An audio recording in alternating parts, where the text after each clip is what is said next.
আজি দুপৰীয়াৰ সাঁজত বনাইছিলোঁ ভাপত দিয়া বাহু মাছ আৰু ভাবিলোঁ ৰেচিপিটো আপোনালোকৰ লগতো শ্বেয়াৰ কৰোঁ। এয়া পিঁয়াজ এটা আৰু সৰিয়হ কেইটামান ধুনীয়াকৈ ফেটি ল'লোঁ আৰু তাতে অলপমান পানীও দি ল'লোঁ আৰু তাতে দিলোঁ সোৱাদ অনুসৰি নিমখ, হালধি আৰু অলপমান কেঁচা মিঠাতেল।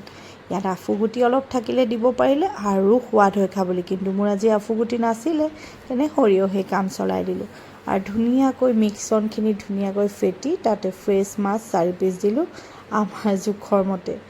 একদম ধুনীয়াকৈ মাছখিনি দি মই হাতেদি একদম যাতে ধুনীয়াকৈ মিক্সনখিনি লাগি যায় তেনেকৈ কৰি ল'লোঁ আৰু 20 মিনিটমান ইয়াত ৰেষ্ট দিলোঁ।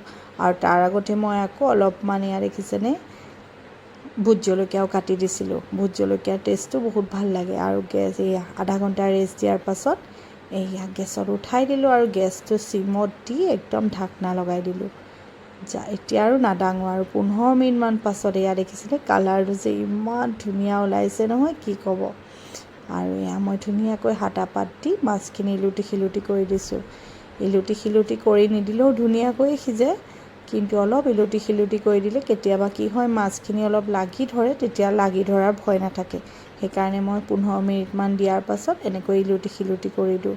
তাৰপিছতে আৰু 15 মিনিটমান এনেকৈ ভাপতে ৰাখি থ'লোঁ। তাৰপাছতে এয়া দেখিছেনে ৰেডি হৈ গ'ল আৰু গ্ৰেভিখিনি কিমান ডাঠ হৈছে দেখিছেনে। আৰু এনেকৈ কলপাত এখন আনি পেলাই ধুনীয়াকৈ দিছোঁ, কাৰণ গৰম বস্তু আৰু যিহেতু ভাপত দিয়া কলপাতত দিলে আৰু সোৱাদ হয়। আৰু অকণমান কেঁচা মিঠাতেল দি দিছোঁ, তেতিয়া ইয়াৰ সোৱাদ আৰু দুগুণে বাঢ়ে। আৰু অকণমান দি দিছোঁ ইয়াতে ধনিয়া পাত গাৰ্নিচিঙৰ বাবে। আৰু এয়া সজাই পৰাই খাবলৈ লৈছোঁ। মই আকৌ সজাই পৰাই খাই বহুত ভাল পাওঁ। আৰু জ্বলা কিন্তু আজি তামাম হৈছিলে, কি ক'ব, মানে একদম ঠাণ্ডা বতৰ, জ্বলা খাই বহুত ভাল লাগিছিলে আৰু খাবলৈ খুবেই টেষ্ট হৈছিলে। যোনে যোনে নাজানে তেওঁলোকৰ বাবেহে মই ৰেচিপিটো দিছোঁ। যোনে যোনে জানে তেওঁলোকে ৰেচিপিবোৰ আমাৰ লগতো শ্বেয়াৰ কৰিব আৰু এবাৰ ট্ৰাই কৰিব। যোনে